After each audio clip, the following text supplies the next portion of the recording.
Hai everyone, perkenalkan nama saya Octavia Ramadanti dengan NPM E1I024032 dari kelas B. Nah, di materi kali ini saya akan menjelaskan asal-muasal manusia dan biota laut serta masalah yang sering terjadi di Laut Indonesia.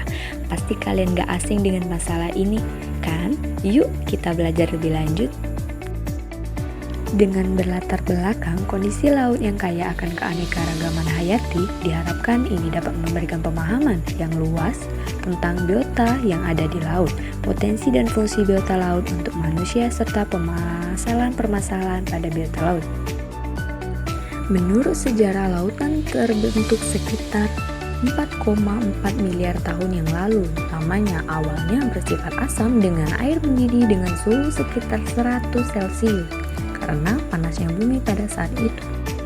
Saking luasnya, Indonesia dikenal sebagai negara kepulauan terbesar di dunia berdasarkan UNCLOS yang merupakan konversi Keserikatan Bangsa-Bangsa tentang Hukum Laut pada tahun 1982.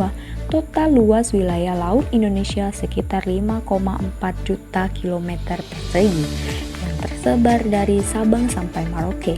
Wilayah laut Indonesia meliputi zona ekonomi eksklusif, lautan teritorial, dan wilayah lainnya yang termasuk dalam batas yurisdiksi Indonesia. Secara umum, kehidupan laut dibagi menjadi 3 kelompok besarnya, yaitu plankton, neoton, dan beston. Pembagian ini tidak ada kaitannya dengan klasifikasi ilmiah ukuran hewan atau tumbuhan, tetapi berdasarkan pada kebiasaan hidup seperti gerak berjalan, pola hidup, dan kesebaran menurut ekologi.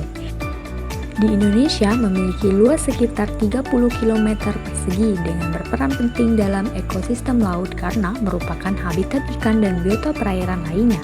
Luasnya perairan di Indonesia memberikan sebuah potensi akan keanekaragaman hayati biota laut dengan total Indonesia memiliki sekitar 8.500 spesies ikan, 555 spesies rumput laut, dan 950 biota terumbu karang. Potensi dan fungsi. Secara garis besar, laut mempunyai arti penting bagi manusia seperti sumber makanan serta ekonomi, yaitu jalur perdagangan, transportasi. Laut juga menghasilkan oksigen. Sekitar 50% oksigen di planet ini yang kita hirup. Hewan-hewan laut seperti kepiting, terumbu karang, dan paus juga memiliki peran penting dalam menjaga populasi organisme lain dalam rantai makanan serta terumbu karang yang penting untuk menjaga biota laut.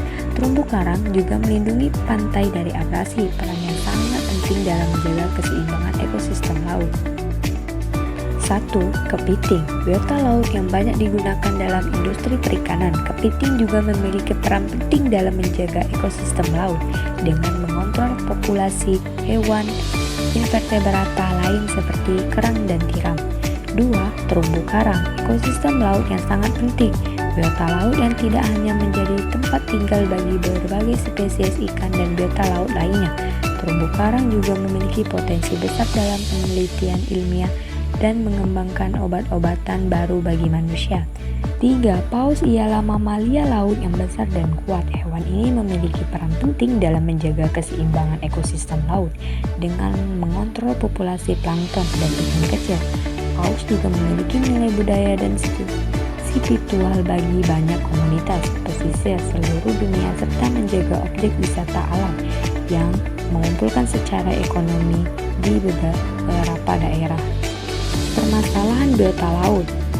Laut yang terjadi mungkin lebih dari 30% banyaknya, tetapi permasalahan yang sering terdengar ialah permasalahan populasi terhadap biota laut dan permasalahan pencemaran pembuangan limbah industri ilegal. Di antaranya 1. Penyu, 2. Penurunan ikan, 3. Limbah. Penyu adalah salah satu satwa yang terancam kepunahan. Kini penyu populasinya semakin turun di Indonesia. Penyu yang hampir punah ini memiliki berbagai ancaman, baik ancaman dari manusia maupun alam. Selain itu, ancaman dari alam yaitu pencemaran laut serta satunya dari minyak dan sampah plastik. Penurunan penangkapan ikan di laut disebabkan oleh penurunan tingkat kelimpahan ikan yang terjadi. Penurunan ikan dikarenakan kegiatan manusia itu sendiri. Kegiatan tersebut seperti kegiatan penangkapan ikan secara berlebih dan penangkapan ikan dengan cara merusak ekosistem seperti yang dilakukan oleh kapal-kapal trawl yang berdampak kerusakan pada terumbu karang, memiliki ikan sulit untuk berkembang biak. Limbah merupakan masalah besar yang dirasakan di hampir setiap negara. Permasalahan sampah timbul dari beberapa sektor, terutama dari industri, yang mengakibatkan kerusakan pada lingkungan laut dan banyak biota laut yang punah diakibatkan pencemaran limbah cair dan industri apabila tidak ada penanggulangan. Mungkin kita sendiri sebagai mahasiswa prodi ilmu kelautan mempelajari tentang laut lebih paham dibandingkan orang yang belum mempelajari tentang laut. Nah, sebaiknya kita sendiri untuk bisa turun langsung ke pesisir untuk mengingatkan warga-warga yang setempat untuk menjaga kelestarian dan tidak membuang sampah sembarangan. Dan juga dapat meringankan pemerintah setempat menjaga kelestarian laut agar terjaga dari populasi pepunahan biota laut yang diakibatkan penurunan ekonomi daerah.